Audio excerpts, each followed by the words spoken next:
You might be thinking, how could someone like Thomas, who appeared so polished and professional, flip a plate over at a family gathering?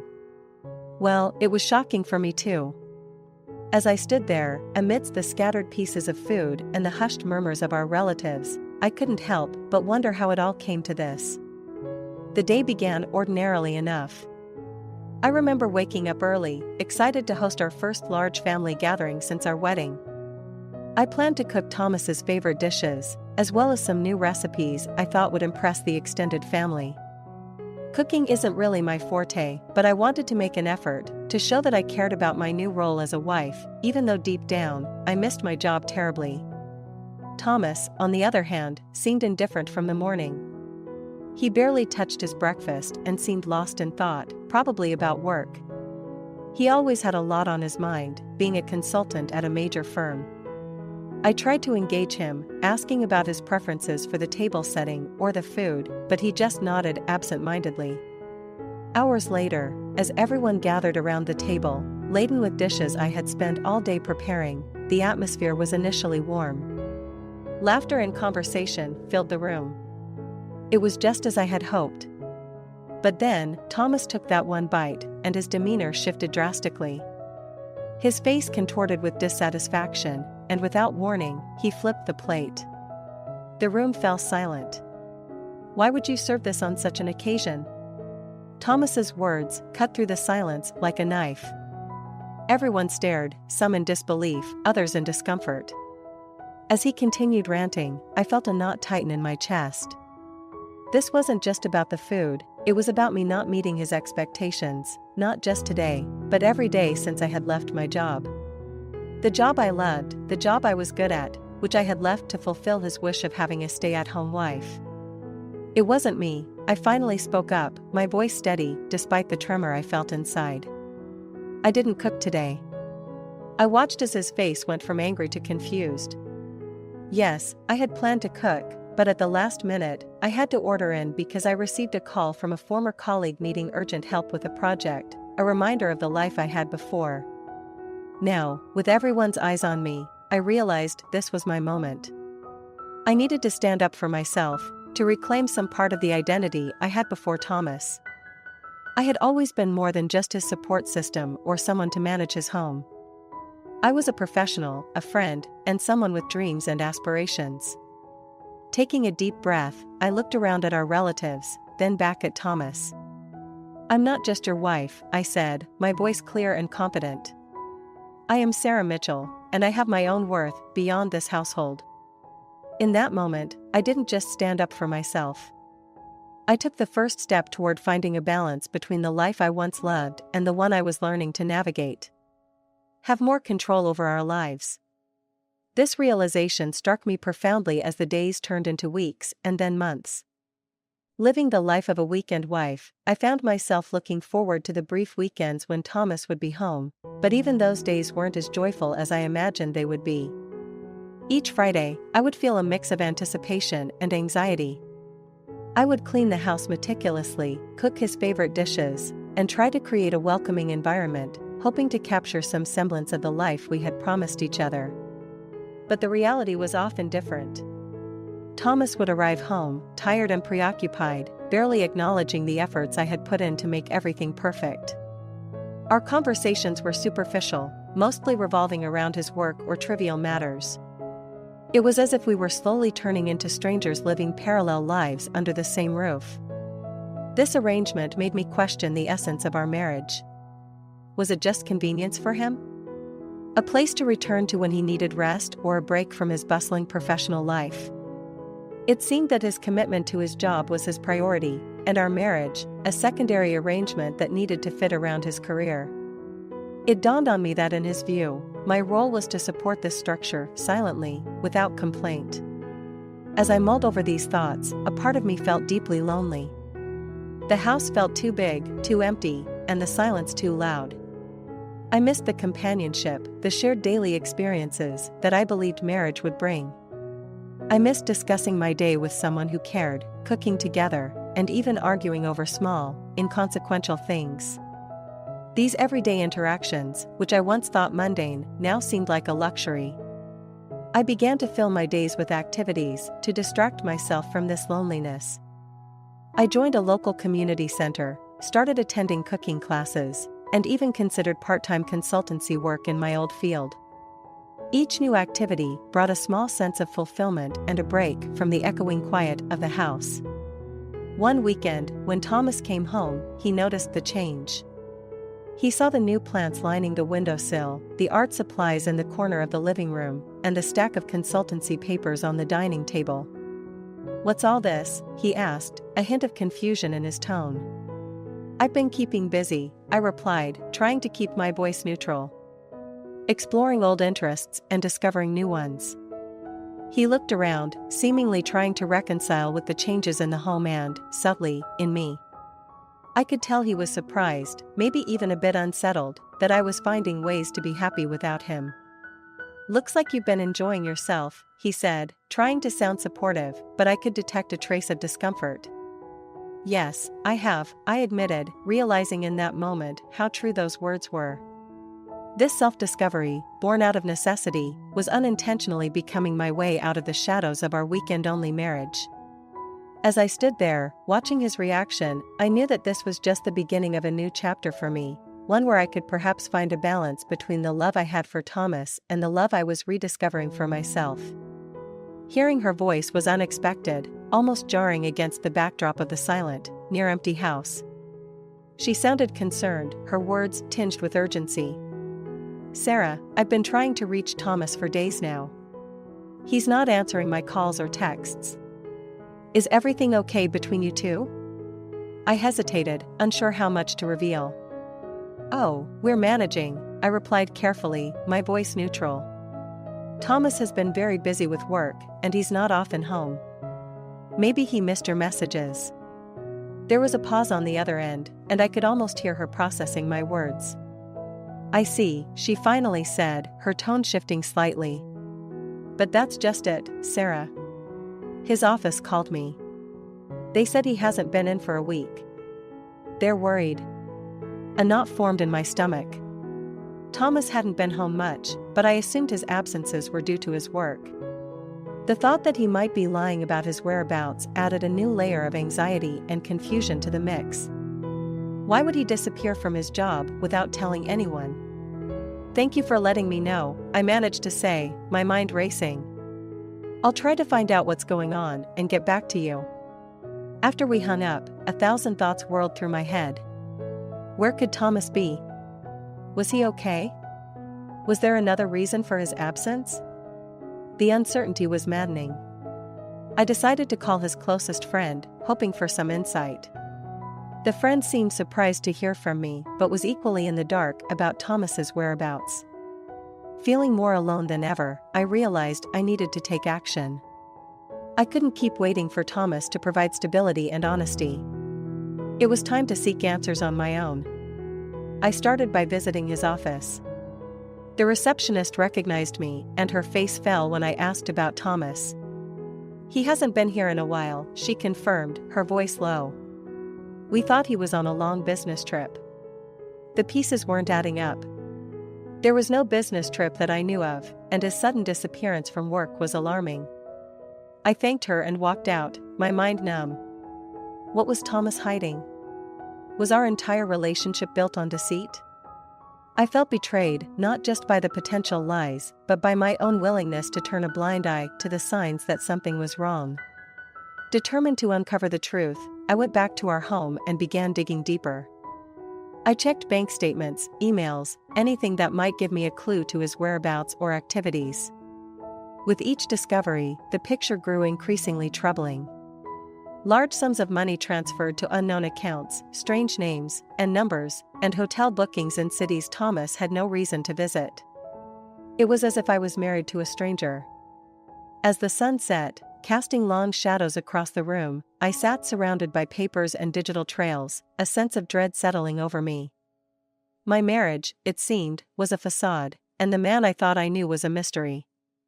This wasn't just about a weekend marriage anymore. It was about discovering who Thomas really was and deciding how I would navigate a future that was suddenly as unclear as the motives of the man I married. Feeling a mixture of rejection and resolve, I hung up the phone, the harsh tone of my mother-in-law's voice still ringing in my ears. The conversation had not gone as I hoped. I had wanted some understanding, perhaps even an ally in navigating my crumbling marriage, but instead, I faced skepticism and accusation. It stung, realizing that even with the best intentions, I was still viewed as the outsider, the one at fault. Alone in the quiet of our house, the walls seemed to close in on me. The echoes of Thomas's lies reverberated through the empty rooms. It was clear that he had painted a picture of our marriage to his mother that was completely detached from reality. A part of me wondered how long he could maintain this facade, and what would happen when it finally crumbled.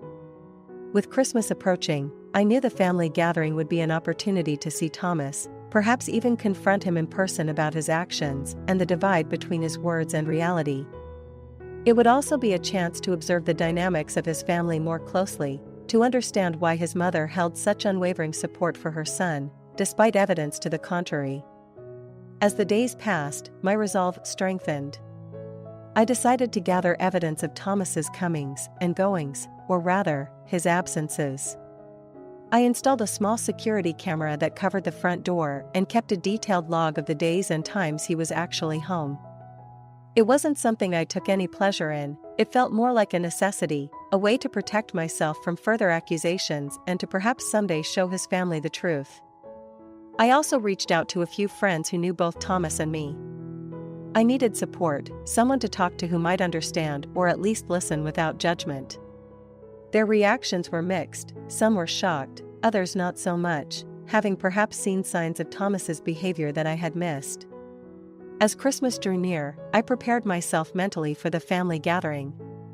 I knew it would not be easy. The air would likely be filled with festive cheer on the surface, but beneath, tensions would simmer, especially between me and Thomas's mother. I packed the camera footage on a USB drive, tucked securely in my purse, not sure if I would use it but feeling empowered by its mere presence. The drive to my in-laws' house was a quiet one, filled with apprehension and a sense of inevitability. Upon arriving, I was greeted with superficial warmth. Thomas was there, his demeanor cool and composed as if our strained phone calls and his prolonged absences were just figments of my imagination.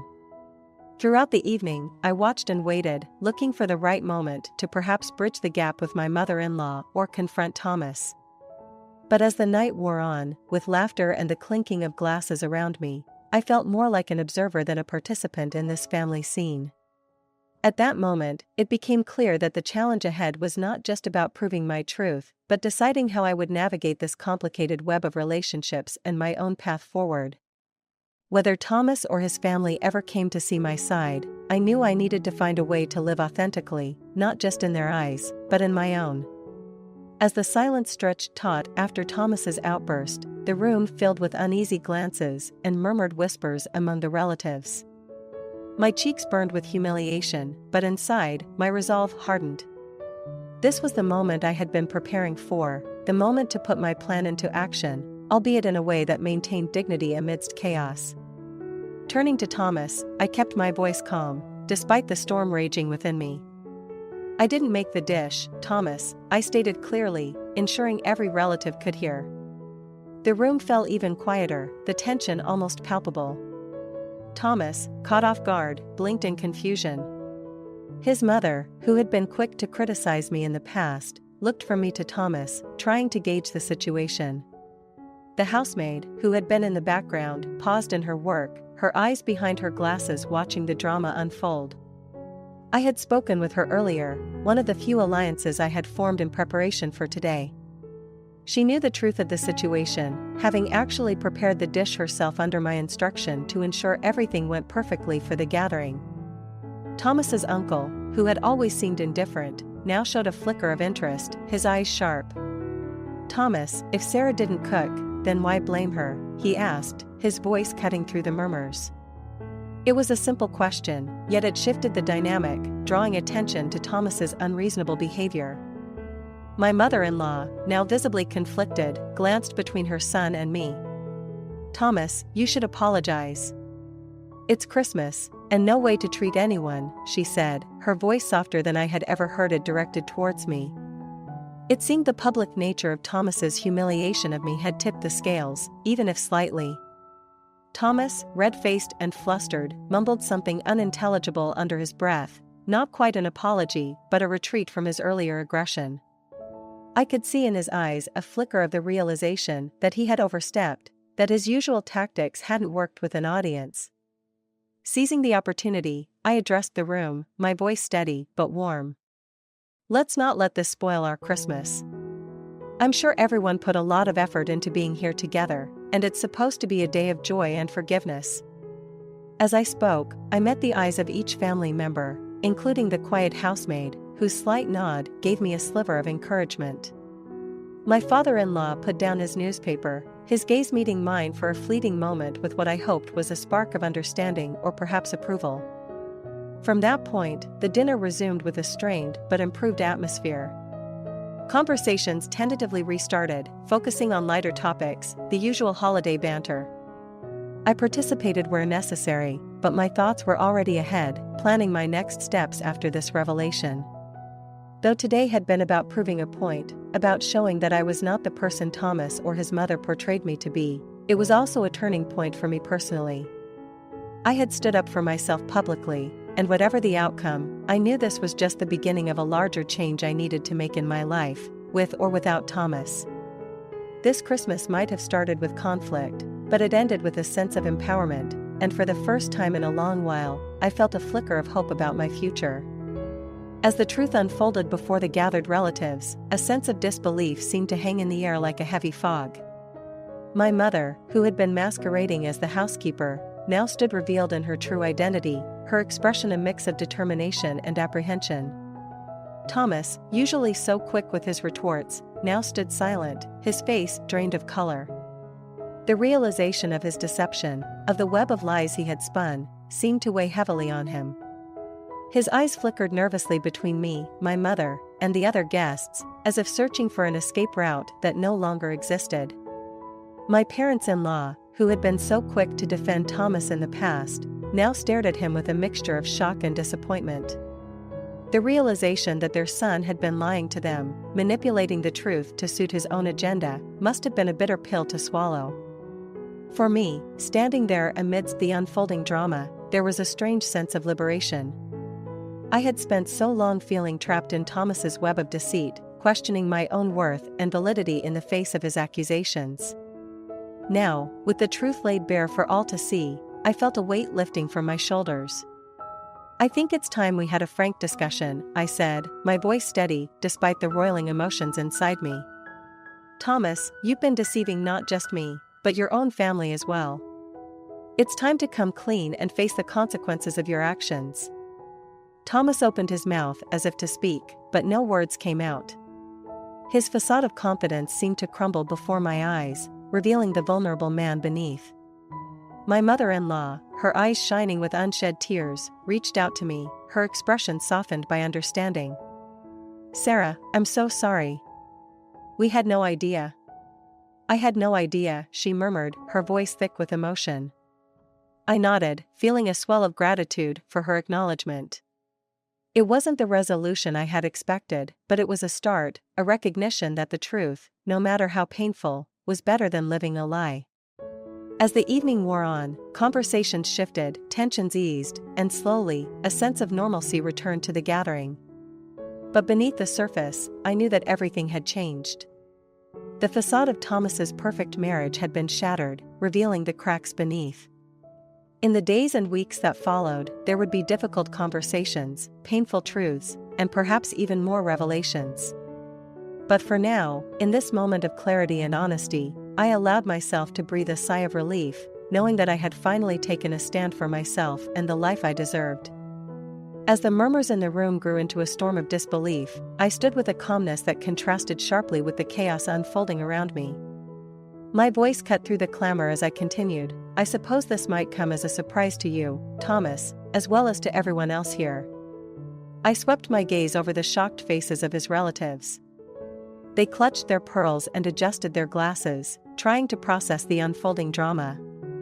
"I've endured much since we declared our vows, vows that seem only to bind me and not you, Thomas. Each weekend, when you graced our home with your presence, I lived a partial marriage, a shadow of what I had hoped for. My tone was even, but the weight of my words hung heavily in the air.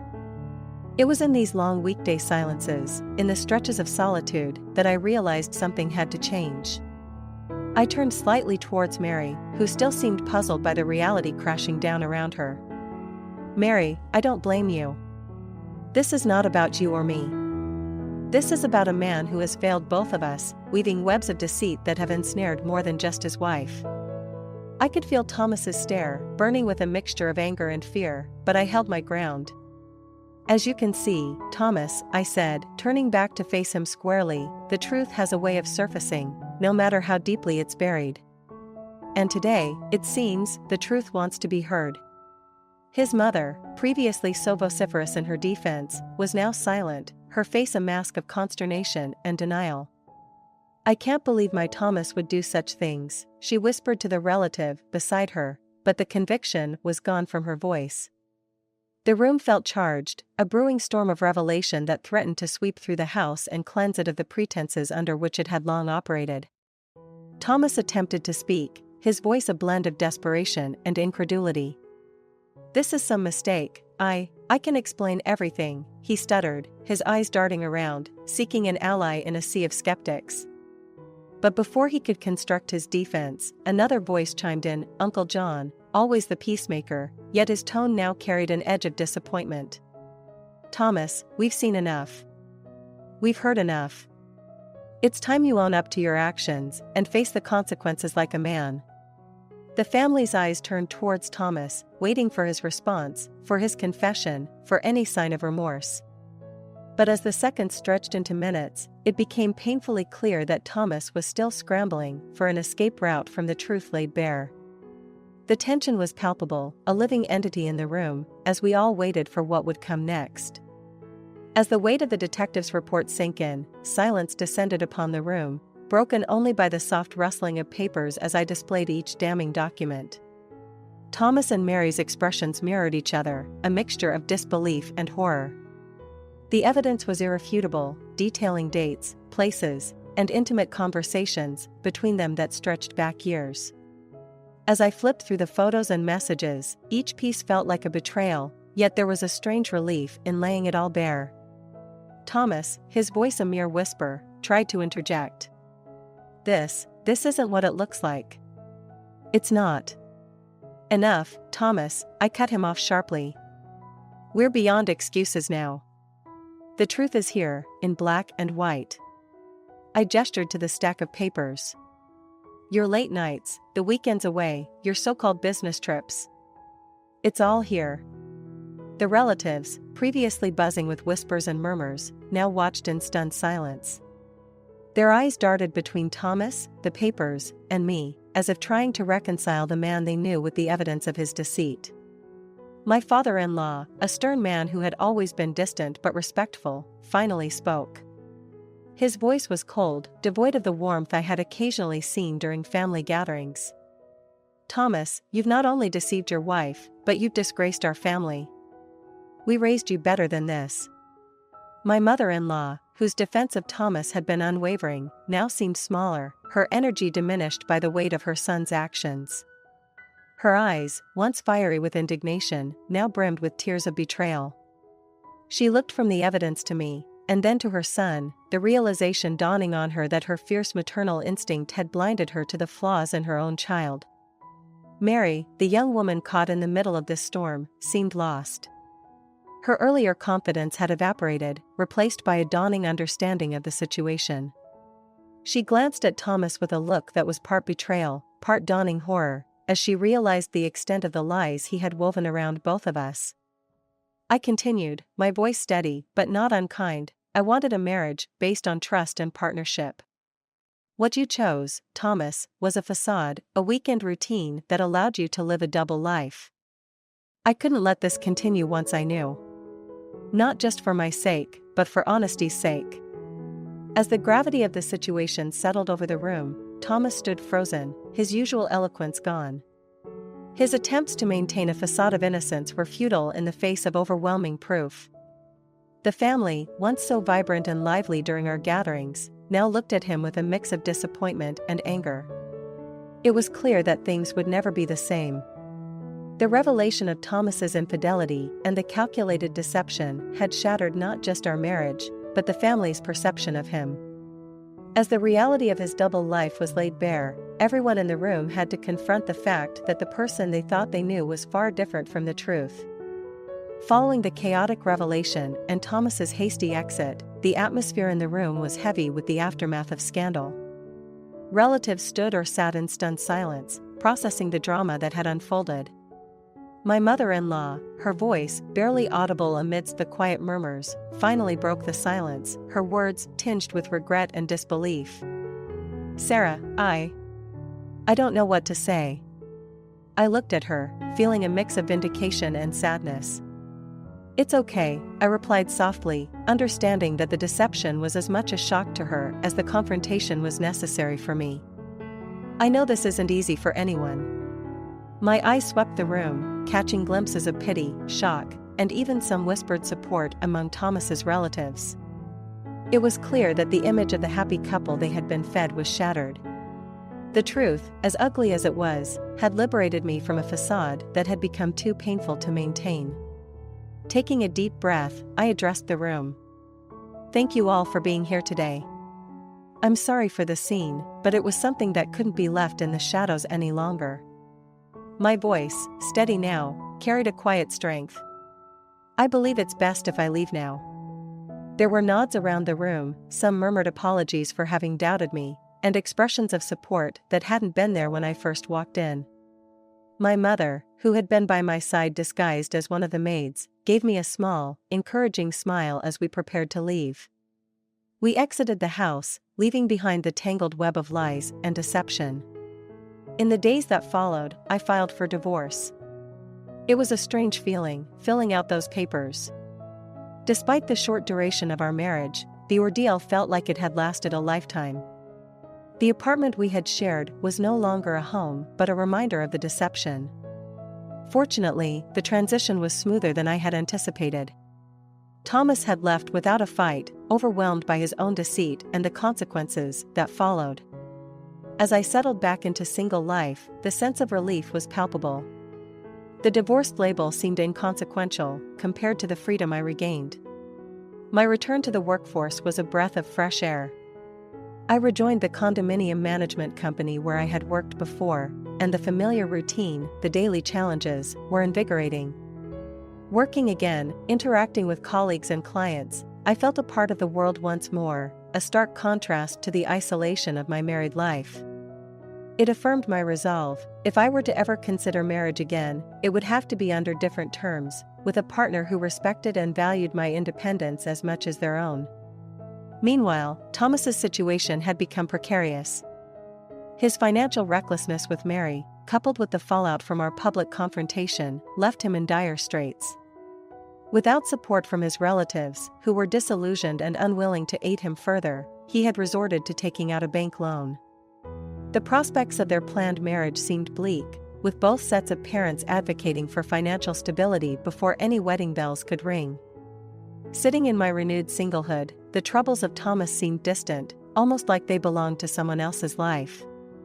The contrast between my newfound contentment at work and his ongoing struggles was stark. I found peace in my daily life, content with the work I did, and the relationships I nurtured, freed from the shadows of deceit that had once loomed so large.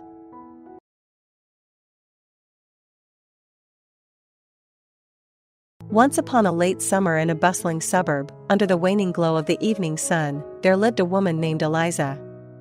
She was known in her community for her infectious laugh that bubbled up like a clear spring and her keen eye for vintage trinkets, each piece in her collection holding a whisper of stories from the past. Her small, cozy home, shared with her husband James and his mother, Mrs. Waverley, was a treasure trove of these relics, each corner filled with memories and history. Eliza's life with James had started like a fairy tale, full of promise and love. However, as the years passed, the charm that had once drawn her to him began to fade, revealing a more sullen and petulant nature. His smile, which once warmed her heart, now seldom graced his lips, and their conversations, once filled with dreams and laughter, had dwindled to mundane exchanges. Mrs. Waverly, on the other hand, was a formidable presence in their home. A stern widow with a sharp tongue, she had a peculiar way of inserting herself into their affairs, often leaving a trail of tension in her wake.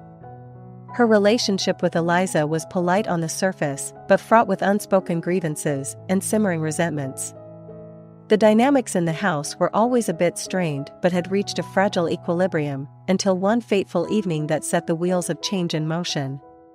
James came home that night with a look Eliza hadn't seen before.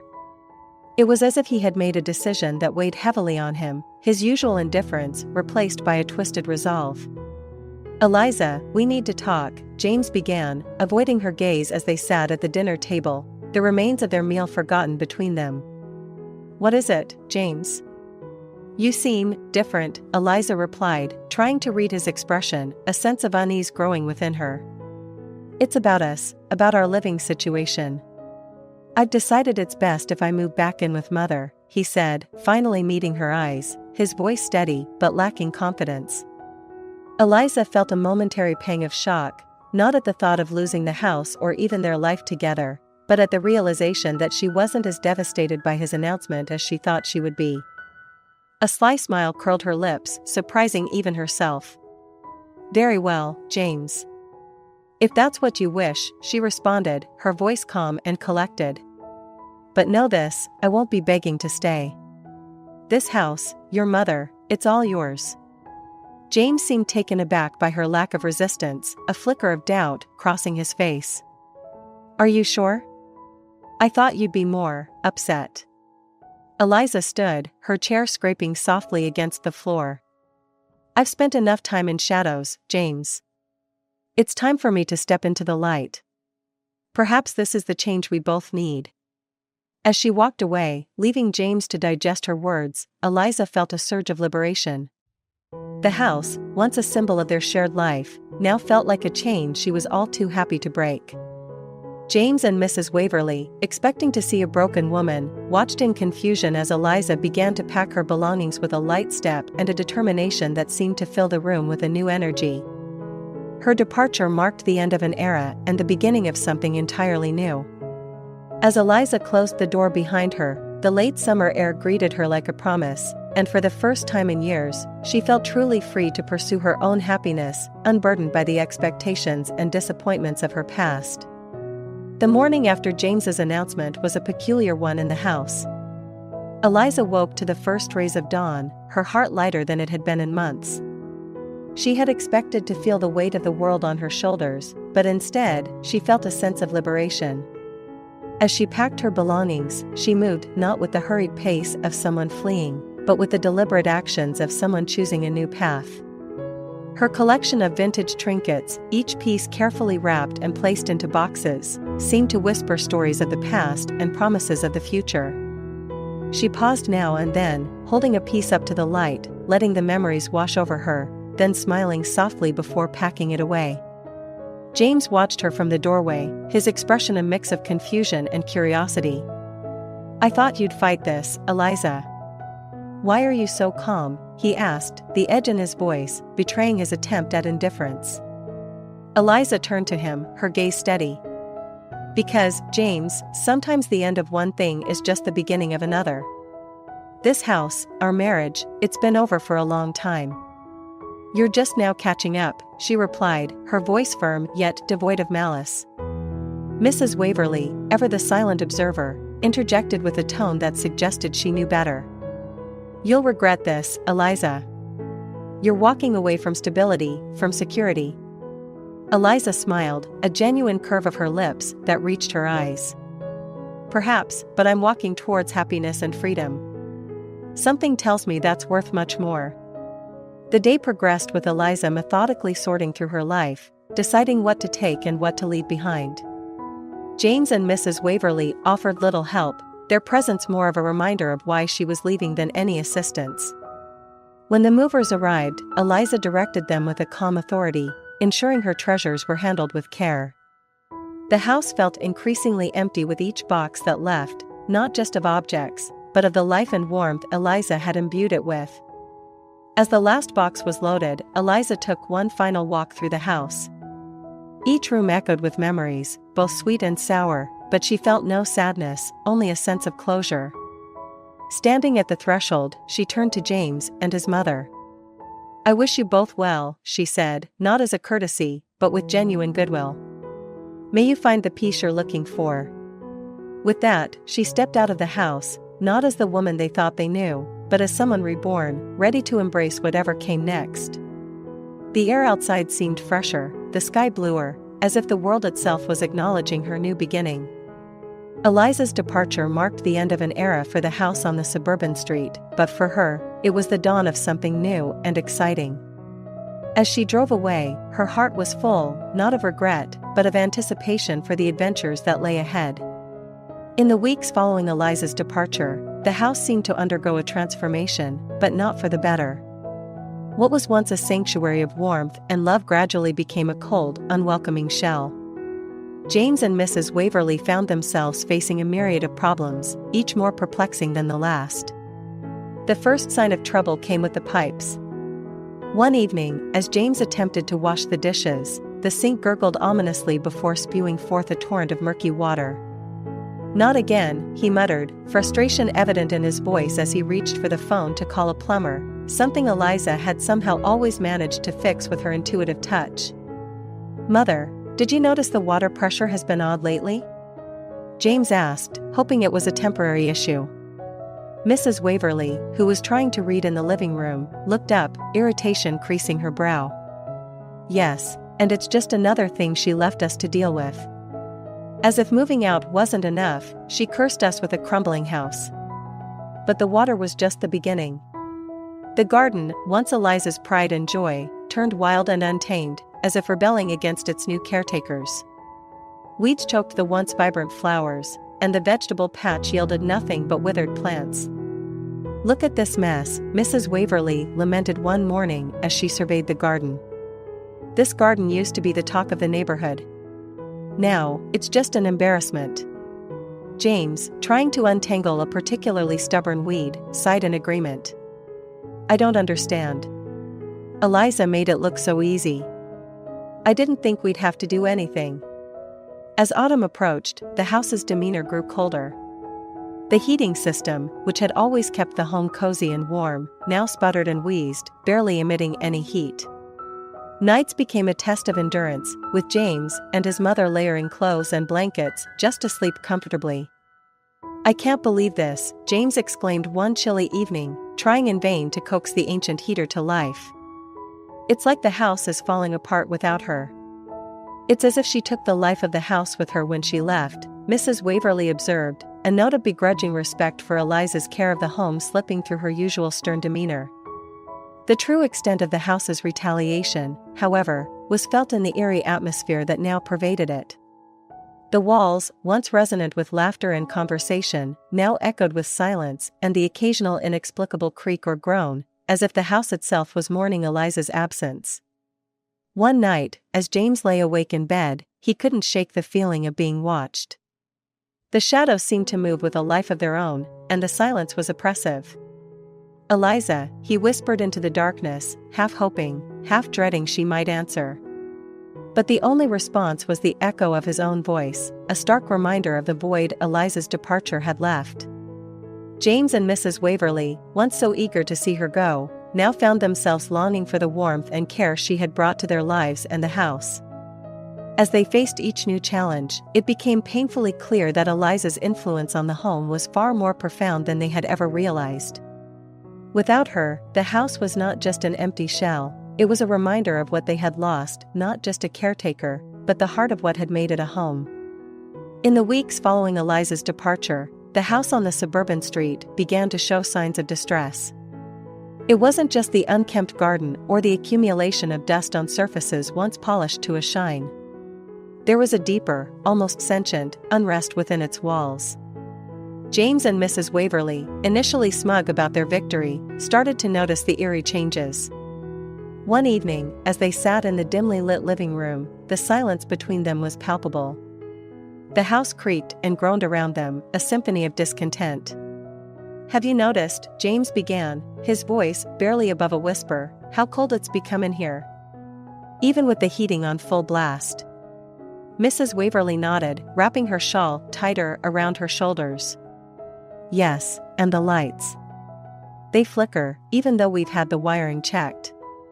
The conversation turned to the garden, once Eliza's pride and joy, now a wild thicket that seemed to grow more unruly by the day.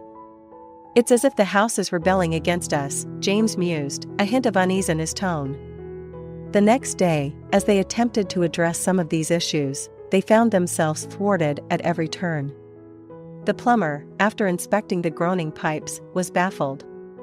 I've never seen anything like it, he admitted. It's as if the system is intentionally resisting repair. In the garden, tools would inexplicably go missing, and new plants refused to take root, wilting within days. It was during one of these futile attempts at gardening that Mrs. Waverly finally voiced what they had both been thinking. It's her, she said, her voice laced with a mixture of awe and fear. Eliza. She's haunting us, isn't she? With her absence. James, usually dismissive of such notions, found himself unable to refute the claim. The house, once vibrant and warm with Eliza's presence, now seemed to mourn her departure, its every creak and whisper a testament to her absence. One afternoon, as they sat in the increasingly dilapidated living room, James found an old photo album tucked away in a corner.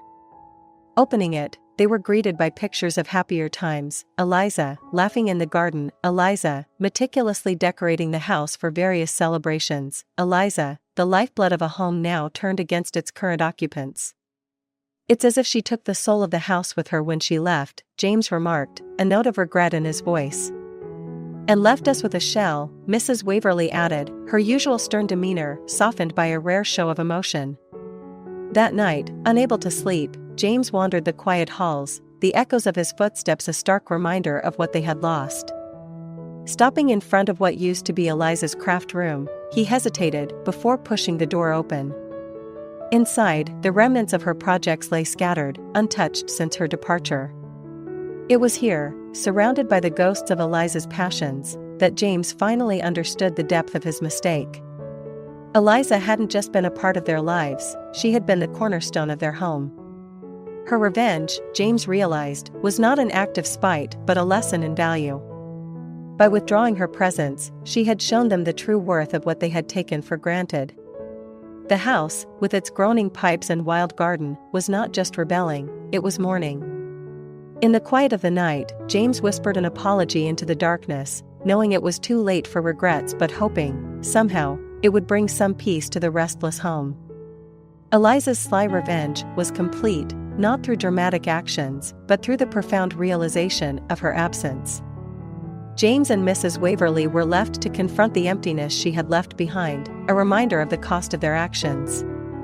In her new home, a quaint and luminous apartment nestled in the heart of a vibrant neighborhood, Eliza found the fresh start she had longed for. The space was smaller, yet every corner was imbued with her essence, filled with the vintage treasures and memories she cherished.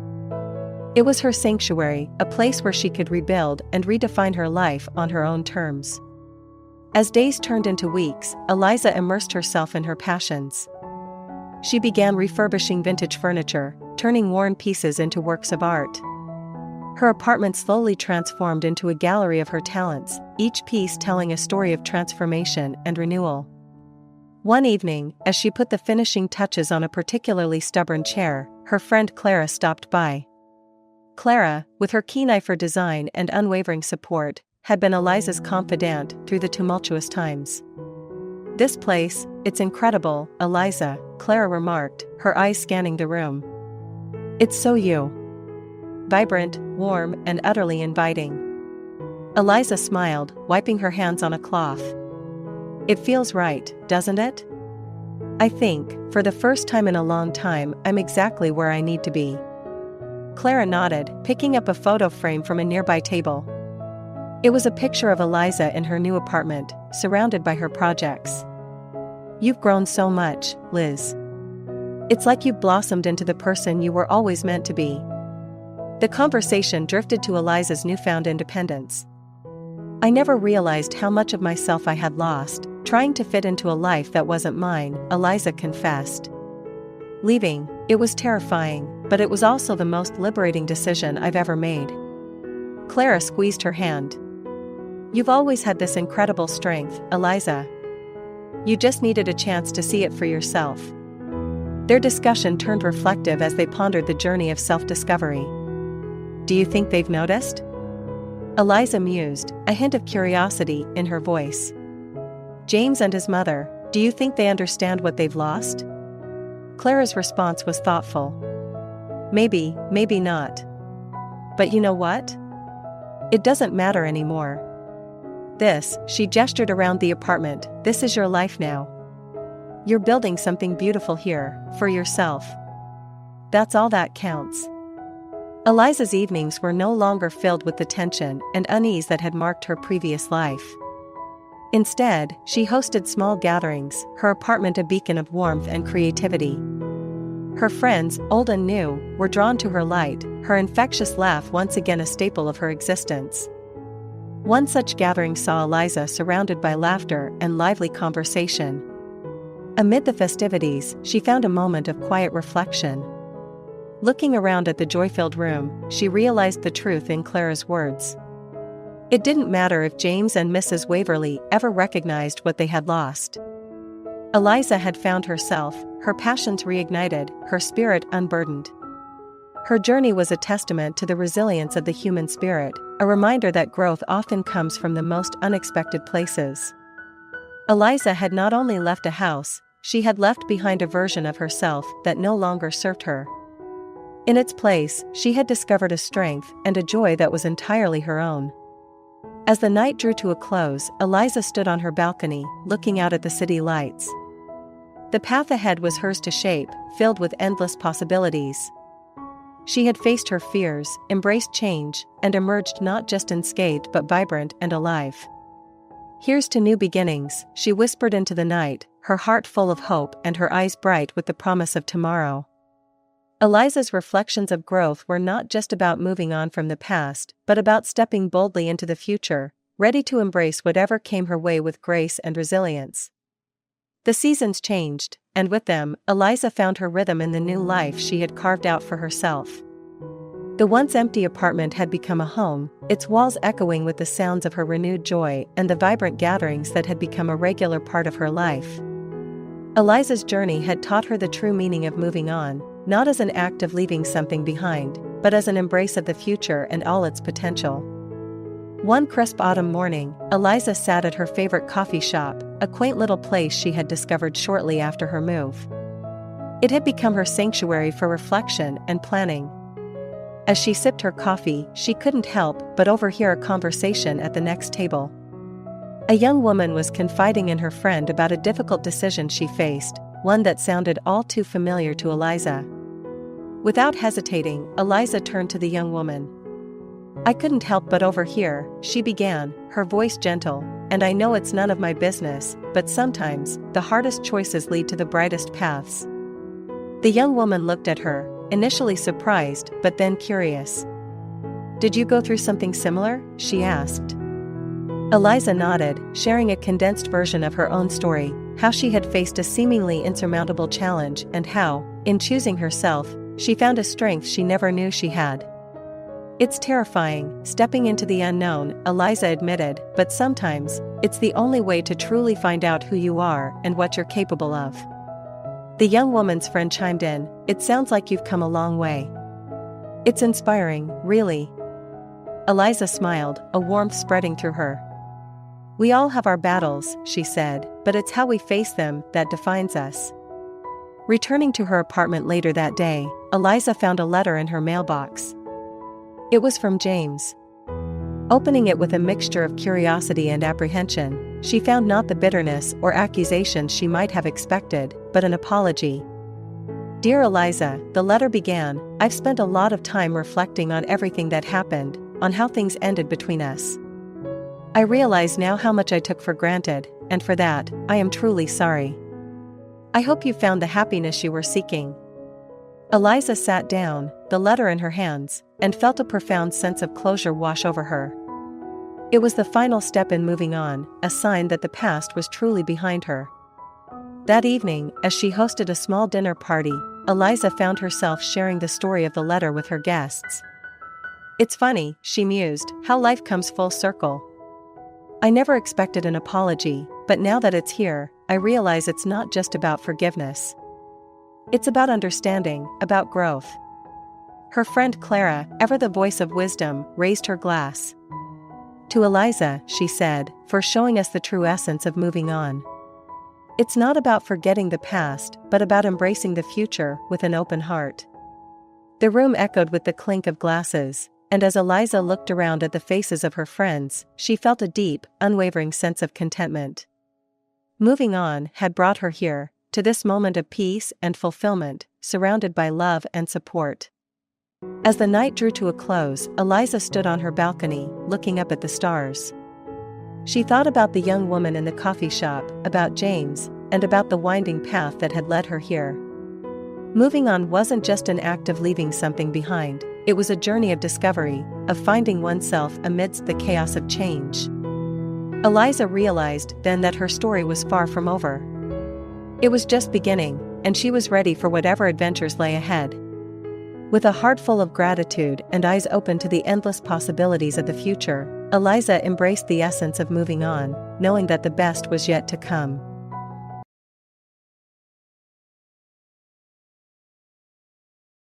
I, Tala, have always known that John was different from anyone else I had ever met. Our initial connection in college was electrifying. He was driven, filled with ideas and plans for the future, while I was content to soak in the college experience at a leisurely pace. We met in a literature class where our interpretations often clashed, sparking lively debates that extended into late-night coffee sessions. John had this intensity about him, always planning, always pushing forward. I was drawn to his passion and his clear vision for a life outside the confines of his parental home. "Let's make a pact," he once said as we walked through the quiet college campus under a blanket of stars. "Let's promise to always chase what we want, no matter how hard it gets." His words were more than a youthful dream, they were a vow to himself, and somehow, I had become a part of that promise. After college, things moved quickly. John proposed during our graduation ceremony, pulling out a modest ring in front of our cheering friends. It was impulsive and perfectly John. Our marriage followed soon after, much to the disapproval of his parents. His mother, a stern woman with sharp eyes, made no effort to hide her disdain for me. She had envisioned a different life for John, one involving a woman of her choosing, someone who could fit seamlessly into their family's traditional mold. We moved into a small apartment, and John started a tech startup with some college friends. The days were long, and the nights often saw him slumped over his laptop, coding and recalculating his business moves. I supported him as best as I could, handling our modest household and working part-time at a local bookstore to add to our income. Our life was a far cry from his parents' well-ordered, comfortable existence, but it was ours, and it was real. His mother's coldness towards me never thawed. At family gatherings, her comments were thinly veiled criticisms, and she often reminded John of the life he could have had if he had made better choices. Despite this, our love remained strong, fortified by the challenges we faced together. However, the pressure was always there, a silent force gnawing at John's spirit. The day John took his own life was the day everything broke. The shock, the profound grief, and the sense of irrevocable loss were overwhelming. And yet, amidst this deep mourning, there was no respite from his family's harsh judgments. The funeral was the epitome of this enduring strain. His father tried to mediate, but the accusations from my mother-in-law cut through the somber atmosphere. "If he hadn't married you, he wouldn't have taken his own life," she hissed quietly as we stood by his graveside. The audacity of her blame was suffocating. I clenched my fists, holding back tears of rage and despair.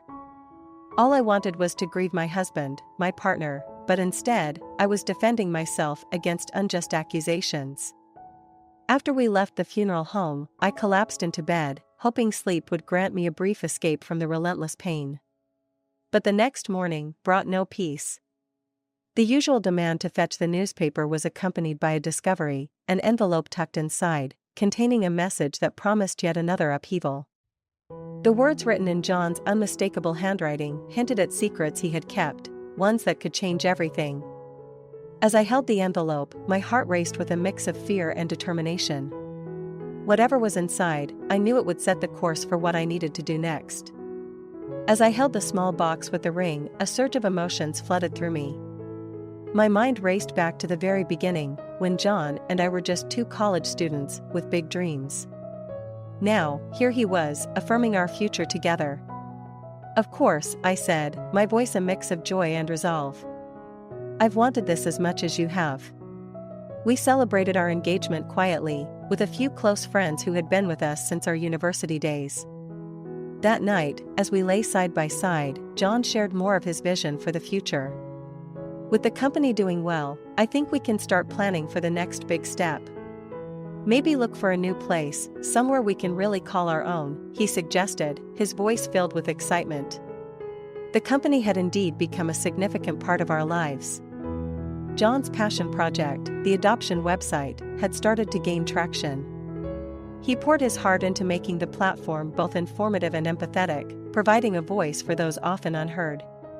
"It's important," he would say, "that everyone involved gets to share their story. We need to give them a space to be heard." Despite the success, John often struggled with the pressure. His parents' disapproval of his career choices remained a heavy burden. "They still think I should have taken a real job, especially Mom," he confessed one evening, looking weary. "She doesn't see this as a stable future."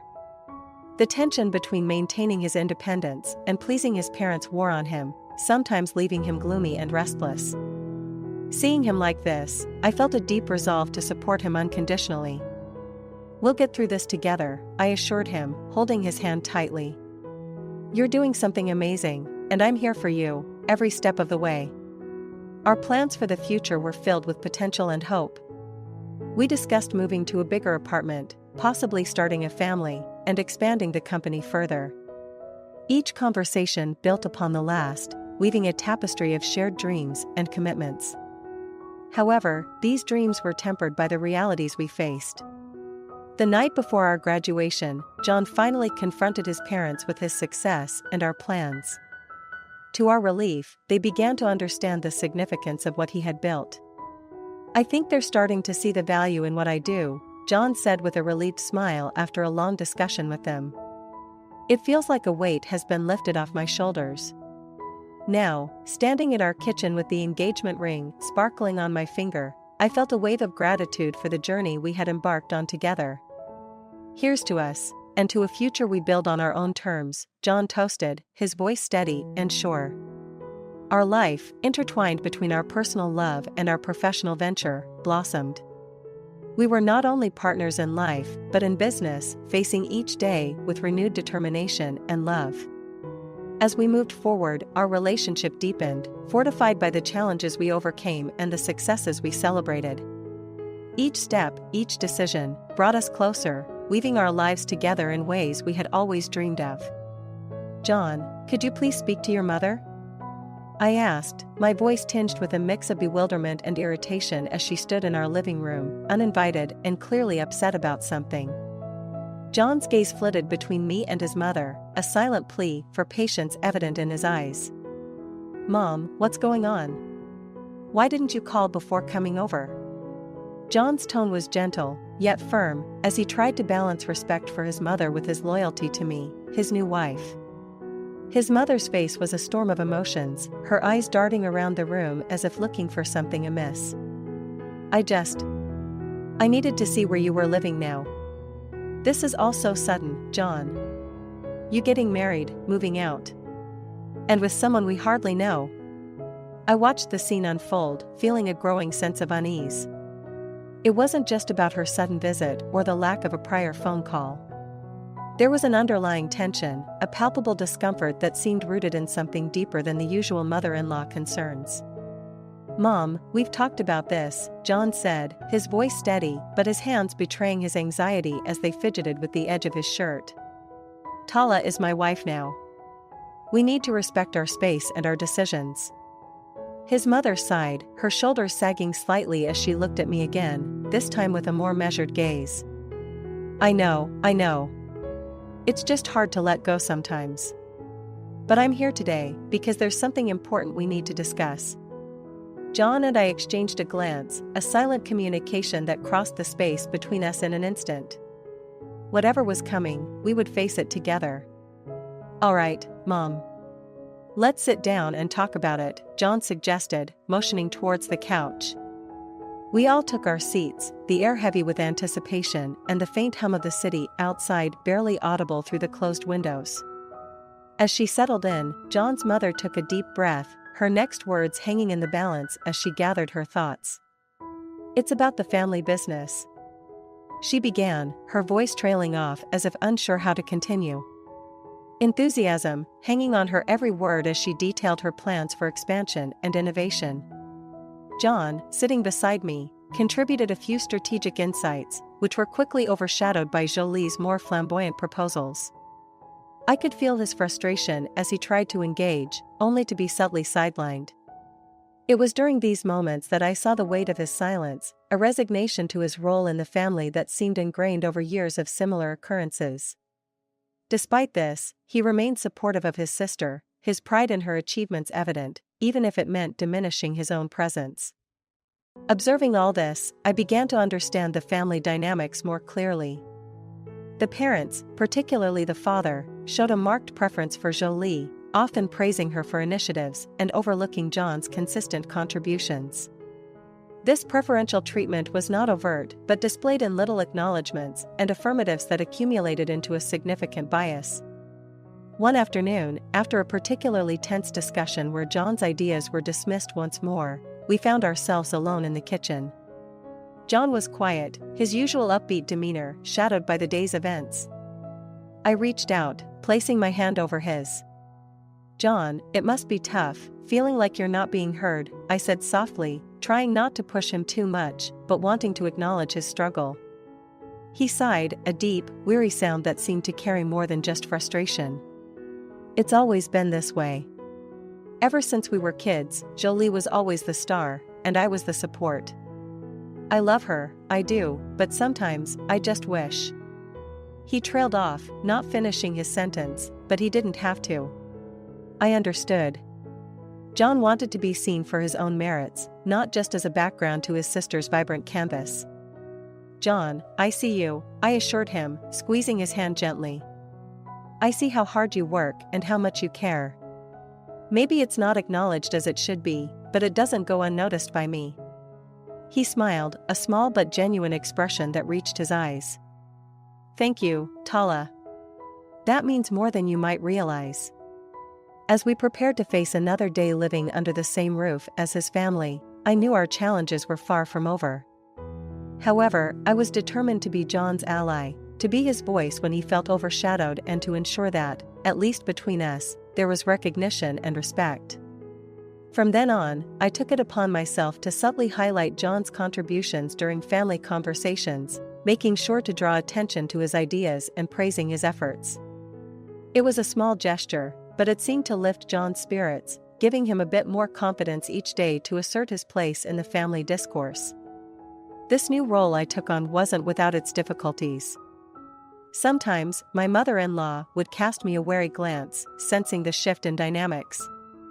But as days passed, even she began to respond more positively to John, perhaps influenced by my persistent acknowledgement of his worth.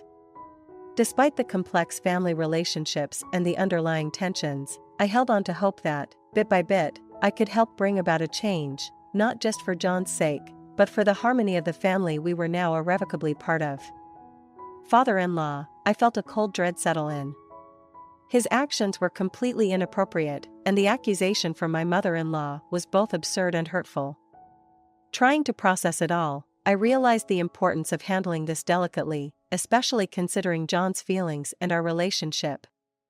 Yet, the fear of further conflict with his parents made me hesitant to disclose everything to him immediately. "John, I'm really trying to adjust here, but it's more challenging than I expected," I confided, hoping to at least share some of my discomfort without revealing the full extent of the incident. "Your father, well, he's quite a character, and your mother's approach to things, it's quite different from what I'm used to." John's brow furrowed in concern. "I know it's been tough for you, especially with my mom. She can be overwhelming. and Dad, with his condition, it's a lot. Just remember, I'm here for you. We can figure this out together." I nodded, grateful for his support, but still carrying the weight of the secret I wasn't yet ready to share. "Thank you, John. It means a lot to have your support. It's just a lot to take in, the dynamics here are complex." Later that day, while John was out, I found myself alone with his sister, Jolie. I decided it might be worthwhile to try and understand her perspective, especially given her close relationship with their parents. "Jolie, can I ask you something?" I ventured cautiously, not wanting to overstep, but desperate for insights. "Of course," she replied, her tone open and seemingly genuine. "How do you manage with everything here? The family dynamics, they seem quite intense." My question was vague, but I hoped it would encourage her to share her own experiences. Jolie paused, considering her words carefully. "It's not always easy. Mom and Dad have their ways, and I've learned how to navigate that over the years. It takes time to get used to it, I guess. You're doing fine, though." Her response was diplomatic, offering little in the way of concrete advice, but confirming the complexity I had felt. It was somewhat comforting to know that even Jolie acknowledged the intense family dynamics. As the day drew to a close, I found myself reflecting on the situation. The day's events and conversations had left me with a lot to consider. How would I navigate the tricky waters of this family life without losing myself or harming my relationship with John? It was a question that lingered as I prepared for another day, hoping for a resolution yet bracing for more challenges. To work at John's company? It was a question that lingered in my mind, mingling with a mix of suspicion and hope. Perhaps Jolie's decision was not merely about career opportunities, but something deeper, possibly linked to the ongoing tensions within the family. "I want to be where I can make the most difference," Jolie explained later when we had a moment to talk privately. "And right now, that's with John. He's been under a lot of pressure, not just from the business, but from our parents too. I think I can help ease that." Her words gave me a different perspective on her intentions. It wasn't just about professional aspirations, it was also about family dynamics and her role within them. Her decision to join John's company might indeed bring her closer to the daily issues he faced and provide him with support that he desperately needed but seldom received at home. The next morning, after John left for work early and our mother-in-law busied herself with her usual routines, Jolie pulled me aside. "Listen, Tala," she began, her expression serious, "I know things have been tough for you here, and I'm sorry I haven't been able to do more. But with me at the company, I'll be able to keep an eye on things more closely, not just for the business but for you and John as well." Her assurance was comforting, yet the gravity of our situation weighed heavily on me. The covert manipulation by my in-laws was more than a simple family disagreement, it was a calculated exertion of control, and now Jolie was positioning herself as an ally in a way I hadn't anticipated. Throughout the day, I busied myself with the tasks my mother-in-law had listed, my mind often drifting to Jolie's promise and what it might mean for our future. Her proactive approach to support us was a stark contrast to the oppressive atmosphere cultivated by her parents. By the time John came home that evening, I had managed to complete all the errands and prepare dinner, a small act of normalcy in the ongoing drama of our domestic life. John, noticing my fatigue, wrapped his arms around me in a quiet embrace. "You look exhausted. Was today rough?" he asked, concern lining his features. I nodded, leaning into his comfort. "It's just been a long day," I replied, not yet ready to disclose everything. "But Jolie and I had a good talk. She's really stepping up to support us." John's expression softened. "I'm glad Jolie is there for you. We'll get through this, together," he reassured me, but the tension in his voice was palpable. He knew, as did I, that the path ahead would be fraught with challenges, yet Jolie's unexpected solidarity offered a glimmer of hope. As we sat down to dinner, the future seemed slightly less daunting. Jolie's decision to work alongside John might bring new dynamics into play, potentially altering the balance of power within the family and at the business. Whatever her reasons, her involvement was now an integral part of our strategy to navigate the complex web of family politics we were caught in. "He's been struggling a lot lately," I began, my voice faltering as I recounted the recent events to my father. "His work has consumed him more than ever, and he's using sleeping pills to manage his stress. It's not like him, and I'm really worried." My father listened intently, his expression a mixture of concern and contemplation. "Work can sometimes be a refuge from personal issues," he said thoughtfully. "But it sounds like he might be avoiding dealing with something deeper. It's good that Jolie is there with him now." Nodding, I felt a surge of gratitude for Jolie's presence and support, but the anxiety about leaving John in such a state gnawed at me. "Yes, she's been incredibly supportive. They're not just siblings, they really look out for each other." The next day, as I helped prepare arrangements for my mother's funeral, my phone buzzed continuously with messages from Jolie, updating me on John's condition and the goings-on at the company. Her messages were reassuring, yet they couldn't completely ease the knot of worry in my stomach. "John's been quiet today, more withdrawn than usual," one message read.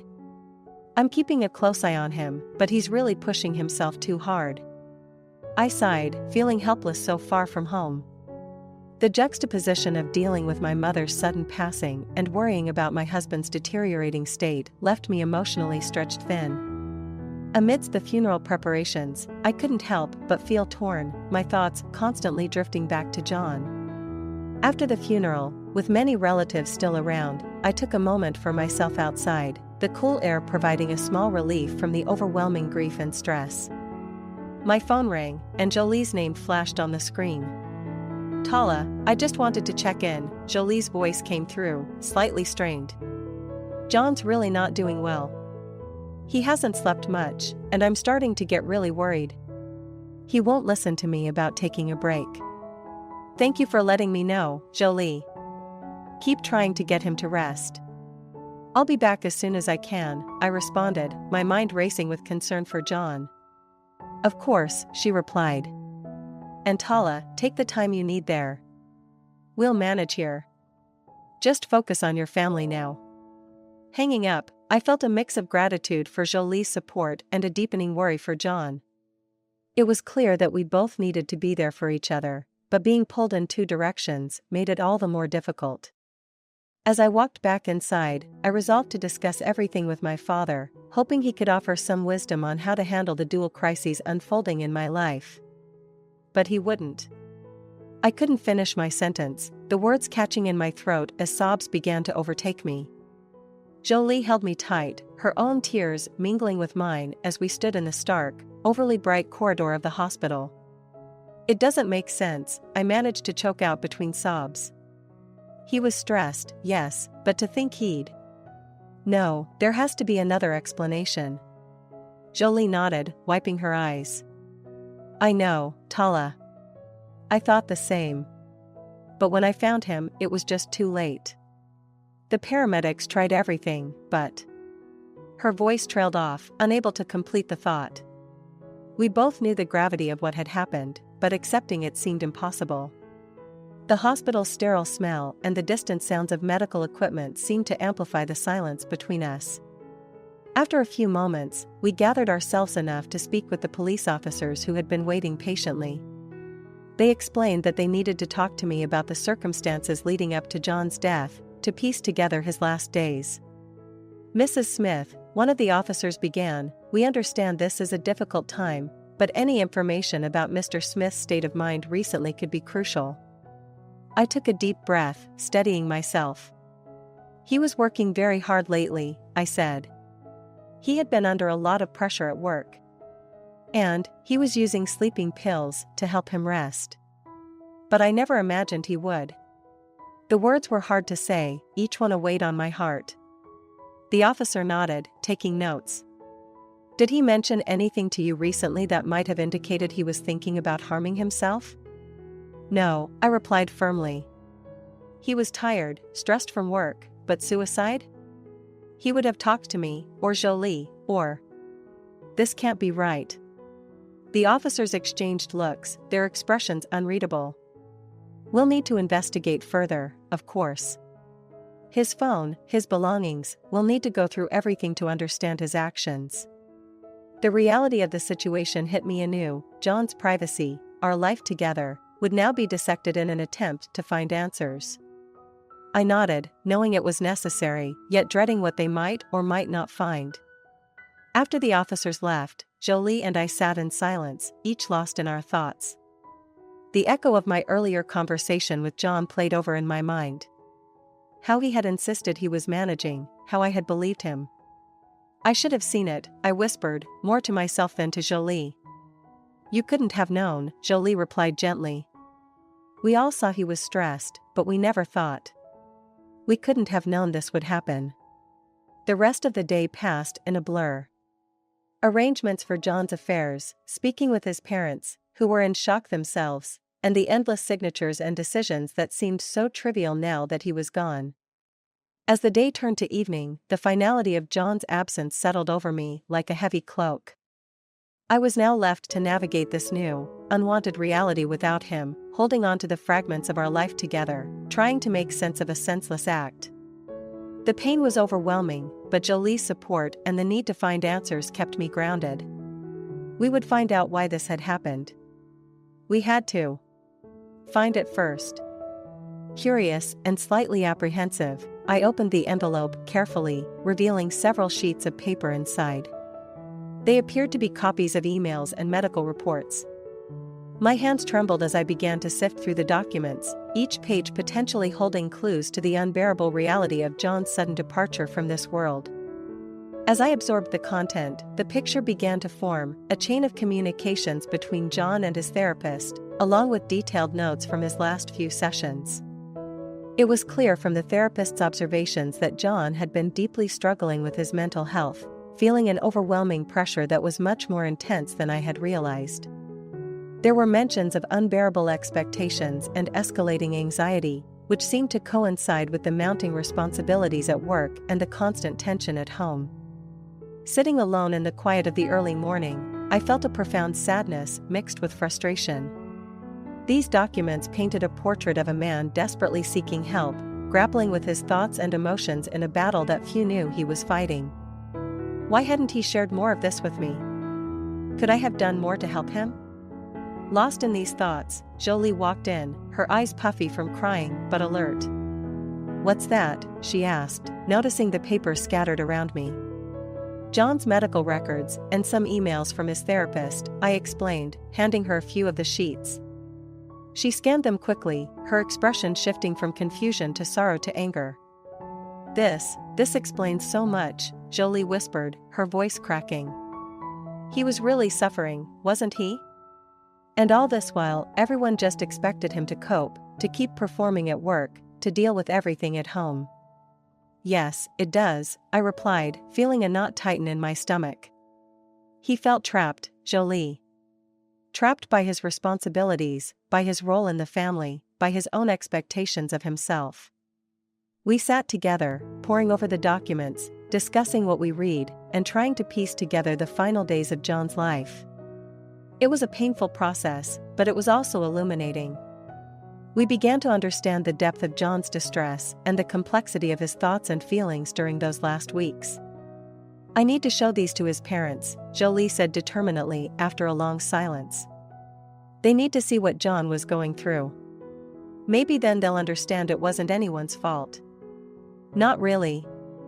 I nodded in agreement, though I doubted it would change their perspective. The blame had been placed, the judgments made. But perhaps, for our own peace and for John's memory, we needed to try to explain, to show the undeniable evidence of his inner turmoil. Gathering the documents, we prepared to confront his parents, armed with the truth about their son's struggles. It wouldn't bring John back, but maybe it could bring some understanding, some closure to the relentless cycle of blame and grief that had taken hold of the family. As we walked toward the house to face what would undoubtedly be a difficult conversation, I felt a mix of dread and determination. This was necessary, not just for John's memory, but for all of us who were left behind, trying to make sense of a tragedy that had seemed senseless. We were ready to face the harsh truths, armed with nothing but the stark realities laid bare on paper. To handle this delicately, yes, but we also need to be direct and resolve these issues to prevent further harm. Jolie looked up, her eyes filled with a resolute fire that hadn't been there before. You're right, Tala. We need to confront Dad about the financial issues and the plans he had for the company. If John thought this was worth mentioning in his final letter, it's something we can't just ignore. We decided to gather more information before approaching her father. I started by contacting John's contacts in the company under the pretense of tying up loose ends on his projects. Meanwhile, Jolie agreed to discreetly look through financial records and correspondences in her father's office. Through our investigations, we pieced together a clearer picture. The company was indeed in a dire financial state, much worse than anyone outside the immediate family knew. Documents and emails hinted at desperate attempts to secure funding, with several risky deals that hadn't panned out. It appeared John's fears were justified, the company was on the brink, and his father had been banking on leveraging Jolie's upcoming role to stabilize it. Armed with this information, Jolie and I approached her father. We found him in his study, deep in thought over stacks of paperwork. His expression was weary, the lines on his face deeper than I remembered. Dad, we need to talk about the company, Jolie started, her voice steady, despite the tremor I knew she felt. John left us some information, and we've confirmed it.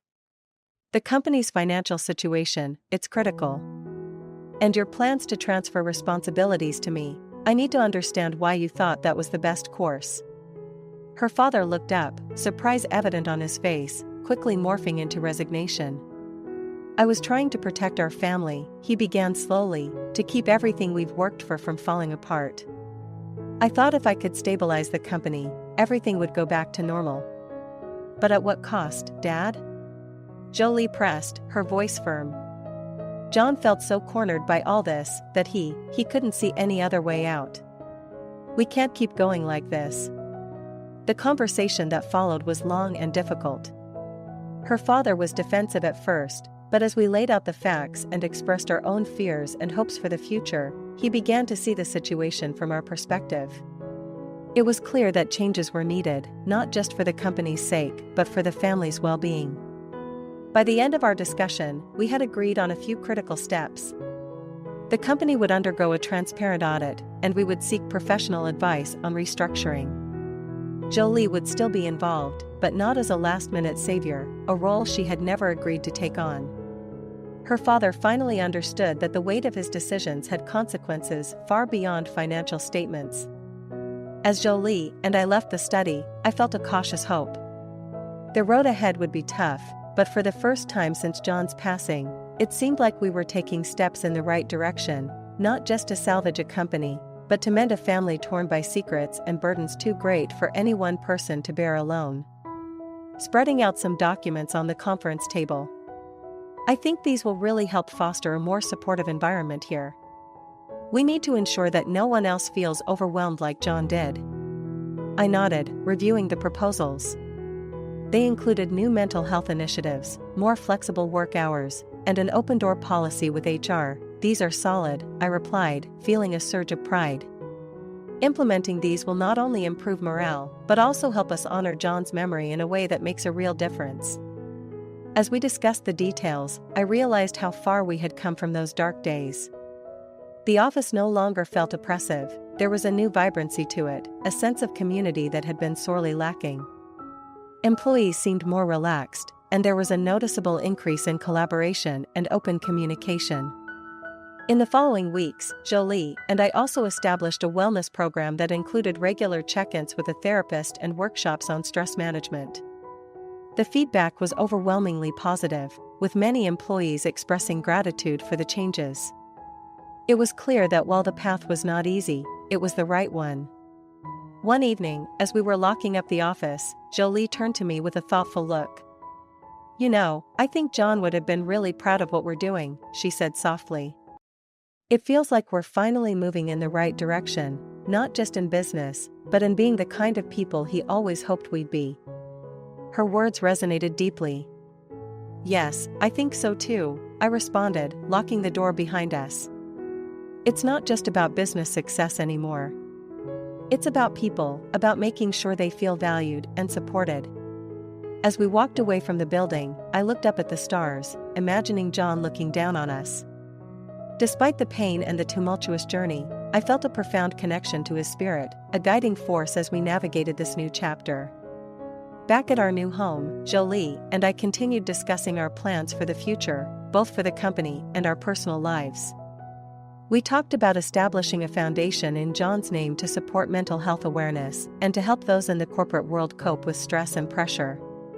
Let's make sure his legacy isn't just about how he died, but how he lived and what we learned from him, Jolie suggested, and I wholeheartedly agreed. With each new policy we implemented, each decision made with compassion and foresight, I felt we were building something meaningful, something that would stand as a testament to John's life and our journey beyond the tragedy. As the weeks turned into months, the changes became more rooted, and the company's culture shifted perceptibly. It was becoming a place where people were genuinely happy to come to work, where they felt safe and appreciated, a legacy of John's vision, shaped by our hands. Living with Jolie, working together, and steering the company in a new direction, I felt a sense of fulfillment and purpose that I hadn't known before. John's absence would always be a void in our lives, but in living out his unfulfilled wishes, in honoring his memory through our actions, we found a way to keep his spirit alive and bring some peace to our hearts. I often thought of him, hoping that when we met again, I could tell him about all we had accomplished, not just in business, but in making his unseen dreams a reality. In the quiet moments, I would whisper to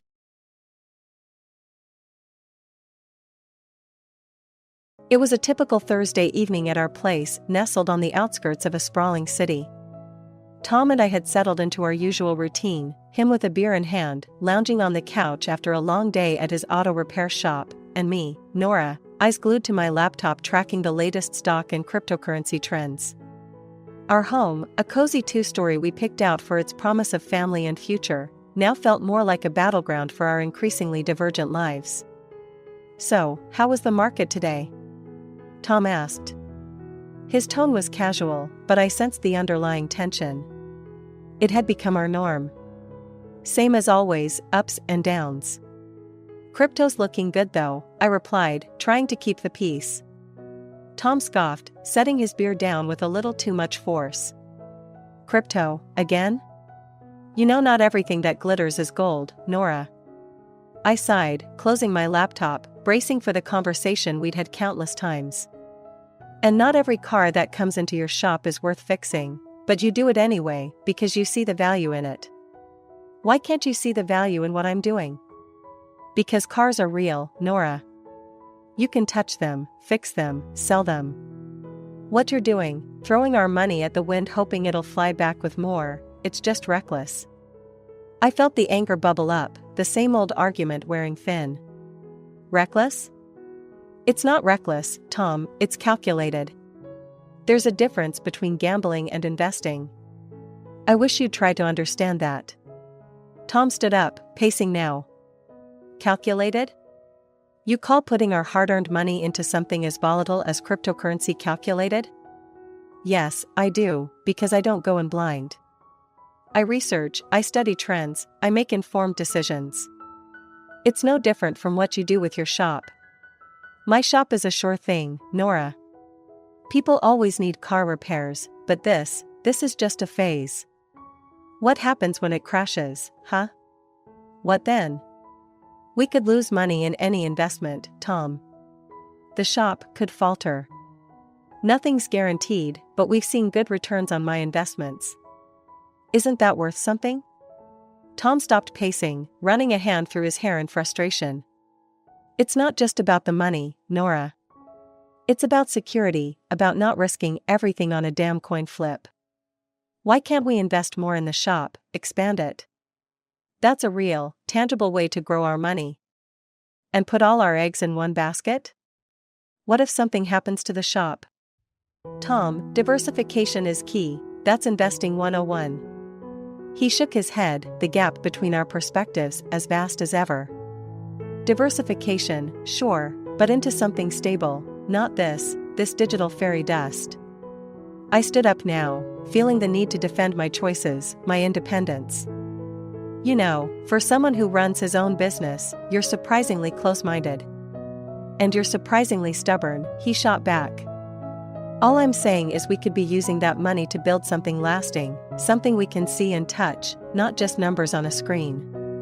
The conversation was going nowhere, as usual. Let's just agree to disagree, okay? I won't criticize how you run your shop, and you don't criticize my investments. Tom sighed, the fight draining from him. Fine, but just remember, Nora, when all this blows up in your face, don't say I didn't warn you. The tension between Tom and me wasn't the only strain in our lives. His family dynamics added another layer of complexity. Living close to his parents and sister meant frequent interactions, each one a reminder of our different views on family and responsibility. It was a Sunday afternoon when Tom suggested we visit his parents. The idea alone made my stomach knot. It wasn't the parents I minded, it was Sarah, Tom's sister. Her lifestyle and choices were a constant source of bewilderment to me. Come on, Nora, it's been ages since we've seen them, and Mom's been asking about you. And, you know, Dad is fighting cancer, Tom pressed, noticing my hesitation. Yeah, I bet Sarah's missed me too, I muttered, my sarcasm not lost on Tom. Look, I know you two don't see eye to eye, but can't you just… I don't know, try for me? Sighing, I agreed. Fine, but I'm not staying if she starts on one of her shopping spree stories. We arrived to find Sarah already there, flaunting her latest designer bag. The air of superiority she carried like a perfume instantly grated on me. Look at this, just got it yesterday. Isn't it just fabulous? She gushed, barely acknowledging our presence. It's something, I managed to say, biting my tongue. Tom's mother, oblivious to the tension, ushered us in. Nora, dear, so glad you could make it. You two should visit more often. The afternoon dragged on with Sarah dominating the conversation, recounting her latest vacation and shopping exploits. I tried to keep a neutral face, engaging in minimal conversation, but my patience was wearing thin. So, Nora, still playing with your stocks and bits? Sarah smeared, her tone dripping with disdain. It's called investing, Sarah. You should try it sometime instead of blowing through money on things you don't need, I shot back, my annoyance breaking through. Tom shot me a warning look, but it was too late. Investing, please. Like gambling on the internet is anything to brag about. At least when I spend my money, I have something to show for it, she retorted. Something to show until it goes out of fashion next season, I retorted, unable to help myself. That's enough, both of you, Tom's father interjected, his tone stern. We're here to enjoy each other's company, not to argue about whatever this is. The rest of the visit passed in an uncomfortable silence. As we left, Tom couldn't hold back his frustration. Nora, why do you have to provoke her? Can't you just let it go for one afternoon? Me provoke her? She's the one who started it with her snide remarks. I'm just not going to sit there and take it, Tom. It's just, sometimes I wish you'd try a little harder for the sake of peace. Try harder, Tom? I'm not the one splurging on luxuries and then flaunting them in everyone's face. Why doesn't anyone tell her to stop acting like a spoiled brat? Because she's family, Nora.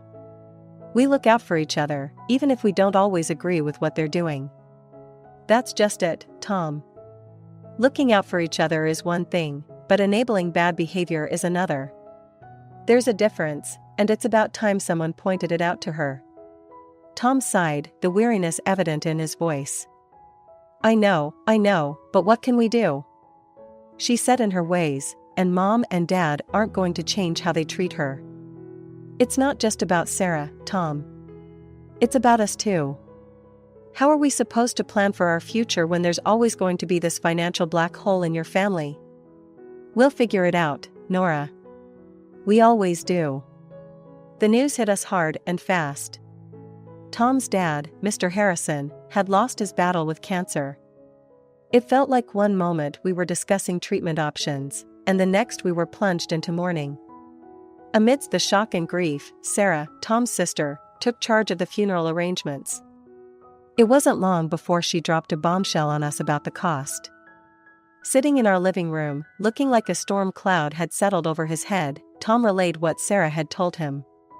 "Nora, Sarah says the funeral's going to cost $60,000. She's expecting us to chip in half." I nearly choked on my tea. $60,000, Tom? That's insane. Are we funding a funeral or a royal wedding here? Tom's face darkened, his eyes narrowing. Now's not the time, Nora. This isn't about the money, it's about giving my dad the send-off he deserves. But $60,000? There has to be a mistake. It's too much. Tom's voice rose, and I could see the vein in his forehead starting to pulse. My dad has just died, Nora, and here you are, haggling over pennies. What's wrong with you? I flinched at his harshness. I'm not haggling, Tom. I'm just shocked. We never even spent that kind of money on our own house. Tom stood up abruptly, his chair scraping against the floor. You know what? I don't need this. I don't need you telling me what's too much for my own father's funeral. If you can't see past your damn spreadsheets for once, maybe you should just stay out of it. The hurt from his words cut deep, but I swallowed my retort. This was grief talking, not my Tom. I'm sorry, Tom. I'll transfer the $30,000 to Sarah. This is a lot to process. Tom paced the room, hands buried in his hair, a gesture of frustration I'd come to recognize over the years. Yeah, well, it's not just about the money, Nora. It's about doing right by him, and if that means paying whatever it costs, then so be it. When I confirmed the transfer to Sarah, Tom barely acknowledged it, lost in his own world of grief and anger. The distance between us felt like miles, not the few feet of our living room. Walking into the funeral agency, I felt the weight of the world on my shoulders. The last few days had been a blur of grief and confusion, but nothing could have prepared me for what I was about to learn. I'm here for Mr. Harrison's funeral, I announced to the woman behind the counter, trying to keep my voice steady. She looked up from her computer, her expression apologetic.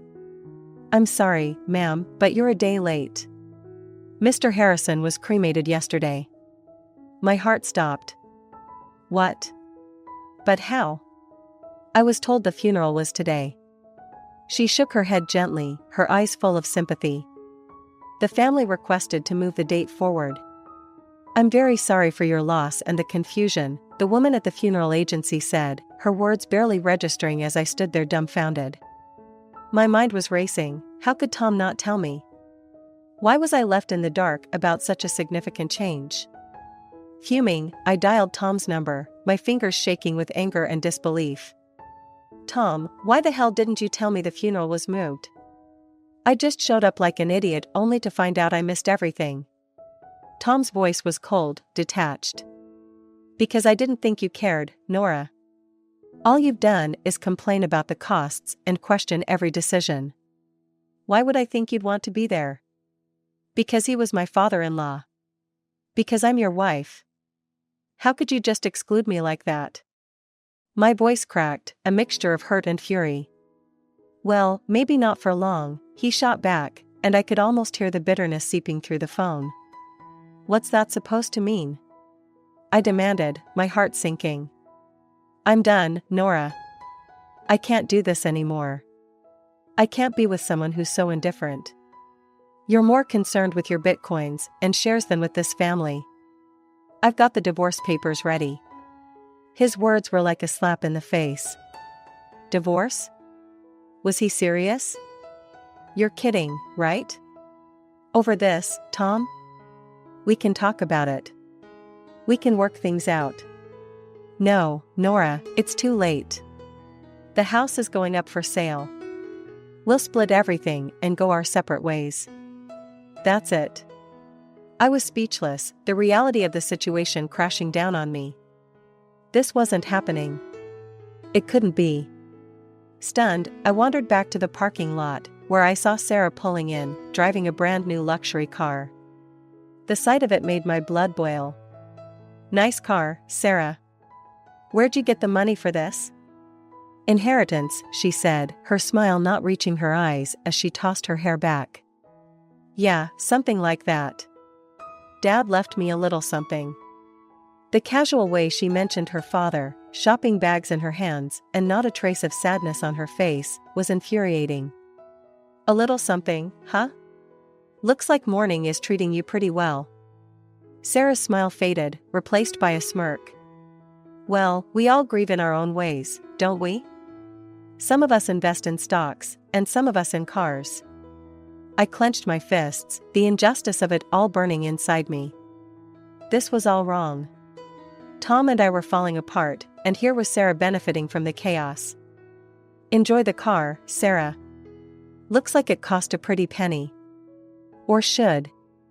I say a pretty dollar, she laughed, a hollow sound that echoed in the empty parking lot.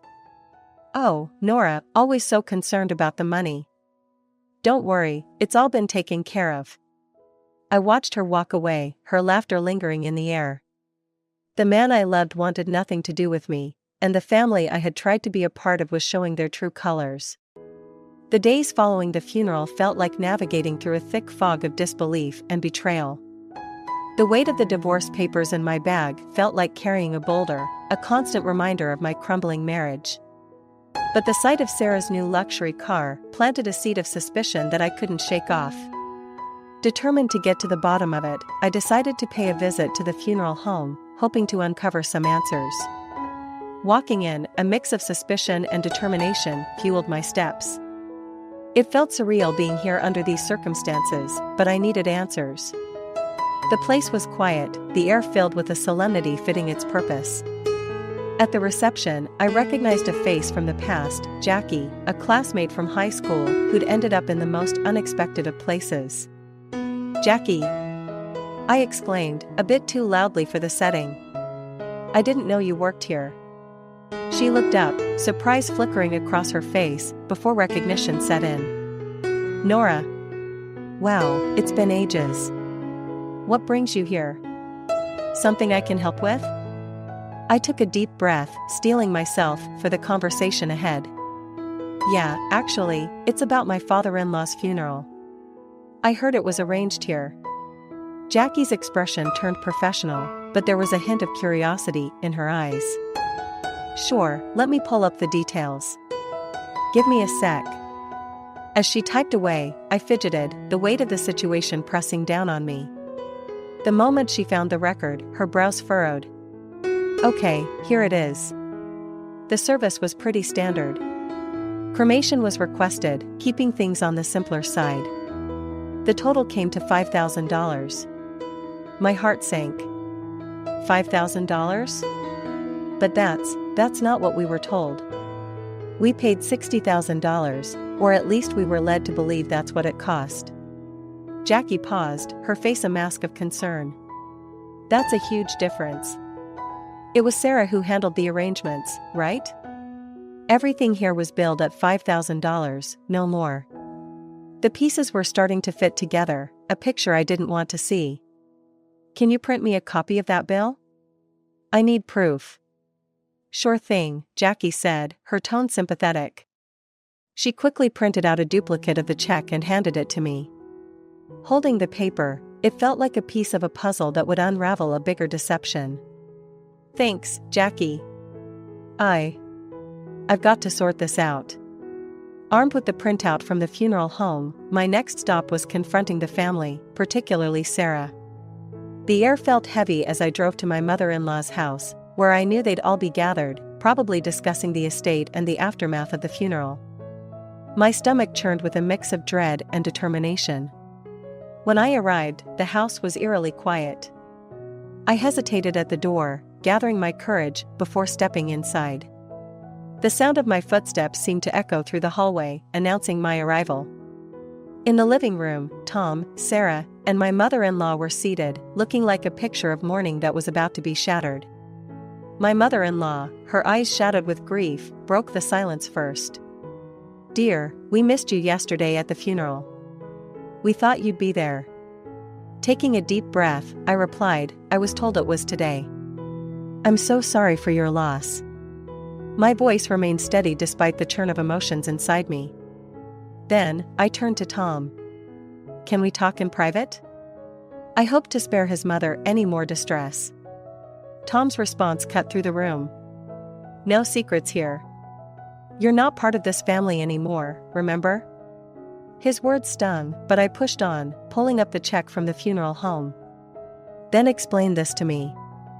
The funeral cost $5,000, not the $60,000 Sarah claimed. Where did the rest go? Tom looked genuinely shocked, turning to Sarah with a bewildered expression. What's this about? Sarah squirmed under our gazes. I needed the money, she finally admitted, her voice small. The revelation seemed to hang in the air until Tom's mom, overhearing, added, "Your father saved for his own farewell. I even gave Sarah $10,000 more to cover everything." I did the math out loud, tension rising. $70,000 in total, and only $5,000 spent. Sarah, where's the rest?